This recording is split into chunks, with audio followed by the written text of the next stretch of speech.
Kembali lagi di NTV Podcast. Kita lanjutkan perbincangan kita. Kita sekarang menyoroti pemain-pemain nih. Yang paling menonjol kira-kira sejauh ini menurut Bang Ropan, ada siapa aja?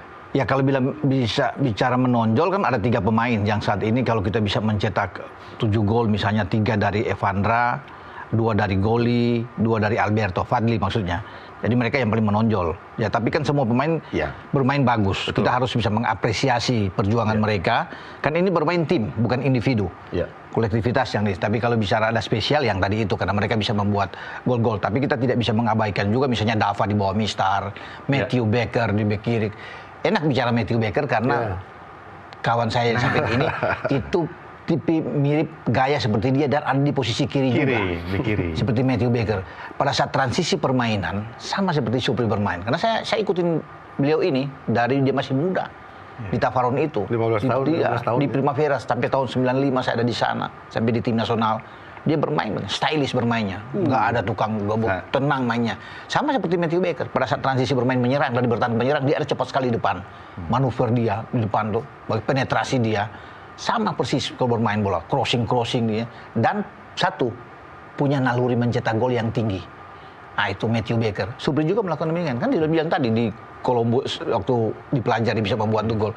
Jadi memang jarang kalau bisa melihat pemain-pemain belakang ini yang punya naluri cetak gol tinggi, menyerang yang bagus.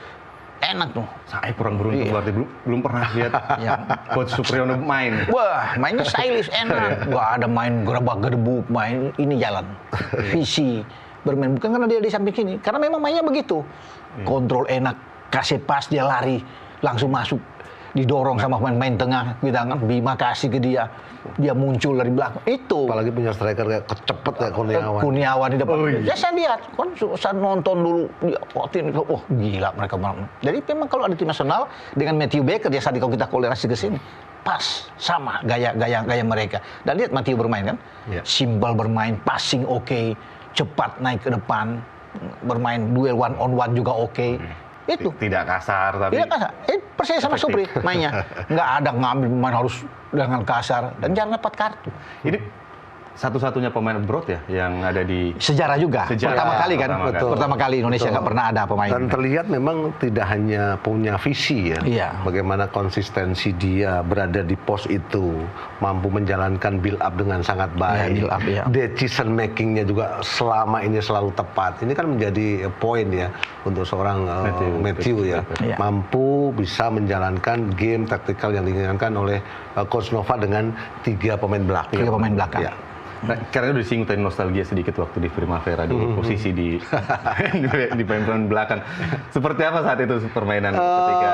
Sebenarnya saya bermain di gelandang kiri. Cuman karena ya sepak bola terus berkembang, transformasi dari 4-4-2 di eranya Romano, kemudian 3-5-2 di sana, dan saya berada di 5 pemain tengah yang diharapkan untuk lebih banyak memberikan bola direct, bola progresif ke Kurniawan, kemudian sweet play, itu yang sering saya lakukan. Asik nggak bermain saat itu? Komposisi pemain luar biasa. Iya, karena di formasi 3-5-2 itu saya sudah bermain dengan Coach Fahri, pemain-pemain senior. Kemudian ada strikernya Peri Sandria, masih ada Robi, kemudian ada Ansari Lubis. Ansari. Gelandang yang pernah punya label pemain termahal di Indonesia ketika.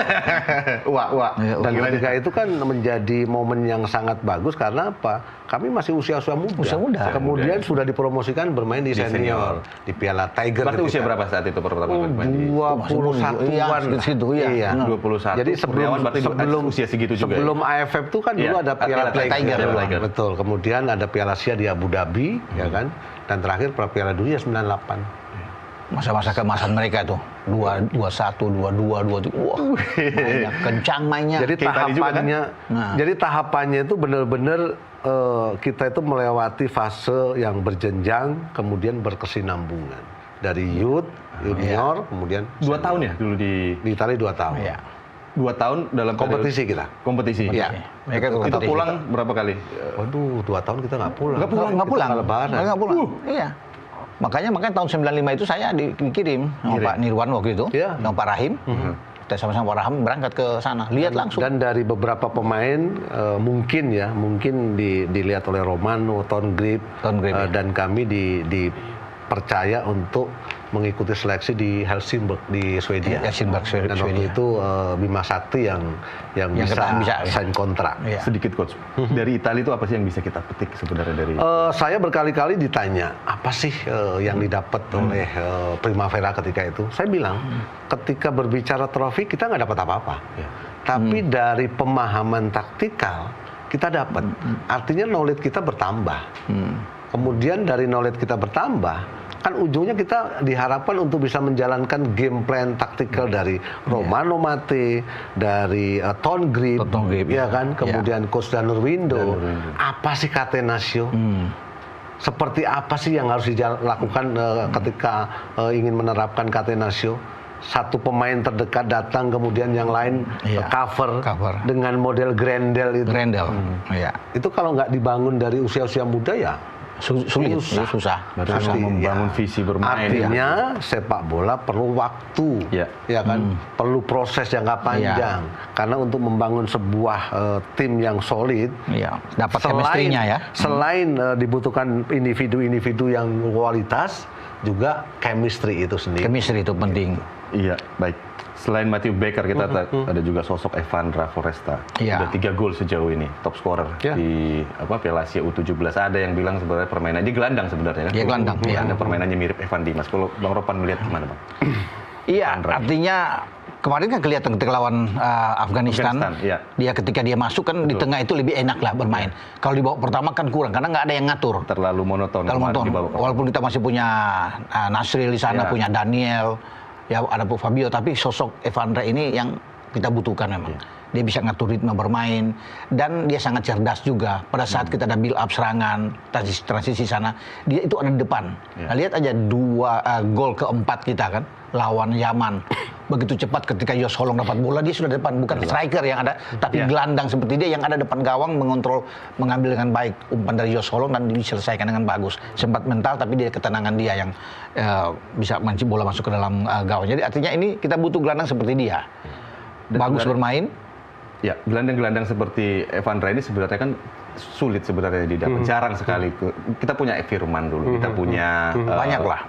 Ya, maksudnya dalam artian dalam satu generasi itu paling cuma ada untuk yang tipikal seperti itu sebenarnya kan tidak banyak ya. Apalagi Evan Dimas kemarin dulu, karena kalau dikaitkan dengan Evan Dimas kan setelah Evan Dimas kita nggak menemukan lagi sebenarnya siapa sih gelandang yang boleh dikatakan tipikal permainannya mirip-mirip dengan Evan Dimas. Nah, banyak yang mengatakan Evandra ini akan seperti Evan Dimas gitu. Nah, menjaga ini untuk bisa tetap konsisten gitu permainannya sampai di senior gimana sih Coach? Ya kalau kembali ke pengalaman kami ya pastinya satu yang menentukan masa depan mereka ya mereka. Artinya diri mereka yang harus memanage, diri mereka yang harus mencoba untuk mengelola. Nih loh bahwa saya ingin menjadi pemain profesional. Manajemen waktu itu penting. Kemudian juga kedisiplinan mereka juga harus mereka tetap jaga. Kemudian pencapaian sekarang, katakanlah nanti Evandra itu mampu menjadi top skor. Ya ini menjadi bagian tahapan penting dalam awal karir dia. Jadi jangan sampai terlalu bereuforia, terlalu overconfident malah itu tidak bagus untuk prestasi dia di masa depan gitu. Ya itu juga yang dialamin sebenarnya di generasinya Evan Dimas. Betul. Dan sosok Evandra ini kan selain dia itu punya naluri gol yang sangat tinggi, dia juga di tim ini kan bisa menjadi leader. Karena dia sempat dipromosikan masuk di skuadnya di U20 Safri. Betul. Gitu. Jadi di tim itu memang perlu membutuhkan seorang jenderal lapangan tengah. Iya. Jadi tidak mudah loh seorang pemain musim ini seperti dia kemudian diambil untuk bermain di U20 di Piala Asia kan di Cina. Sebenarnya dengan Matthew Baker juga. Matthew Baker kan akhirnya mundur. Lebih fokus bermain di U17 bersama dengan saudara dia tim. Tapi Evandra ini di mata Indra ini bagus, makanya pemilihan dia itu tepat. Ketika dia bisa bermain di Piala Asia U20. Jadi luar biasa bagi dia, dan kita punya seorang talenta yang harus dijaga dengan baik. Jangan sampai seperti Evan Dimas lagi hilang. Ya, jadi kita harus jaga paling tidak 3 tahun ke depan dia tetap harus ada, harus tetap malah harus lebih ditingkatkan permainan dia, ya kan. Jadi ya kesempatan itu yang kita akan lihat. Karena persaingan tuh banyak untuk 1-2 banyak yang akan muncul nantinya. Nah, pertanyaan menarik sebenarnya ini dalam menjaga performa pemain-pemain muda seperti ini lebih ke klubnya kah atau ke PSSI-nya ini? Pastinya kan diri dia sendiri. Kemudian menjauhkan dari lingkungan yang tidak mensupport untuk karir dia. Kemudian yang lebih penting lagi adalah bagaimana protek dari orang tua. Bahwa harus selalu diingatkan untuk bisa berada di jalur bahwa tujuan kamu itu belum selesai, masih panjang, ya kan? Nah, ketika selalu diingatkan kan minimal mereka akan tetap memiliki komitmen yang sama gitu loh. Nah, kan ketika mereka nanti kan setelah selesai dari U17 mereka akan kembali ke klub lah. Nah, klub sendiri kan sebenarnya apakah dengan posisi mereka yang sudah mulai tanda kutip bintang lah dengan pulang dari sana, ini kan ada keinginan juga tentu saja bagi klub-klub untuk merekrut pemain-pemain seperti Vandra, Goli dan segala macam untuk bermain di tim paling tidak untuk sebagai pemain-pemain inilah bintang seperti itu. Ini gimana kira-kira? Apakah memang ini pilihan yang tepat bagi para pemain untuk tiba-tiba atau untuk bergabung dengan tim-tim senior di klub gitu seperti itu? Atau lebih baik main di U17 saja dulu? Kalau memang klub tersebut membutuhkan tenaga dia, ya saya pikir itu kan sebuah solusi yang baik ya. Artinya keputusan yang harus diambil, dia harus berani untuk meminta menit bermain. Apakah saya dapat menit bermain? Itu dia. Itu yang penting. Karena pengalaman yang sudah kan ketika ada pemain muda punya kualitas, ketika direkrut sebuah tim tapi menit bermainnya dia tidak jadi pajangan lah istilahnya jatuhnya ya. Otomatis kan sentuhan bolanya, kemudian juga mentalitinya dia juga tidak terasa dan akhirnya hilang gitu. Ya karena kan program-program untuk pembinaan jangka panjang usia dini juga sebenarnya di PSSI udah nggak ada lagi. Maksudnya kita Primavera, SAD dan segala macam itu kan sekarang kan sudah tidak ada ya. Berarti memang intinya sebenarnya mereka akan kembali ke klubnya masing-masing juga setelah siapa tahu ada regulasi dari PSSI untuk mengatakan bahwa biasa kan ada tuh di klub-klub pemainnya dipajang 21. Siapa tahu mereka dikasih kesempatan untuk bisa bermain kok. Tergantung dari pelatih klub-klub yang mereka ada di situ, harus dimanfaatkan dengan baik oleh pelatih itu. Kalau mereka cuma dibiarin nggak dapat menit bermain, susah juga bagi dia untuk bisa berkembang di klub.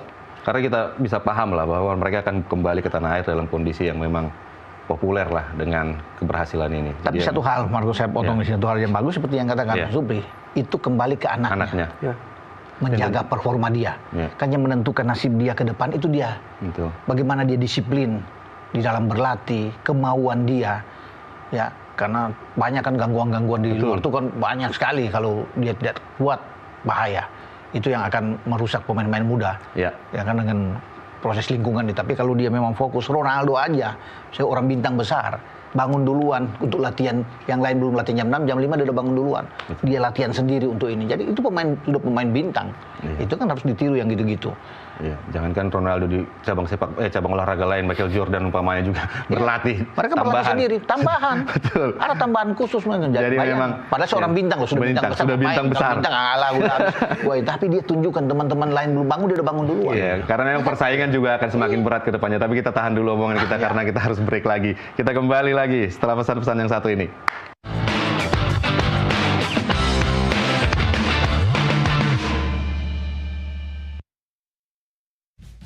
Besti, informasi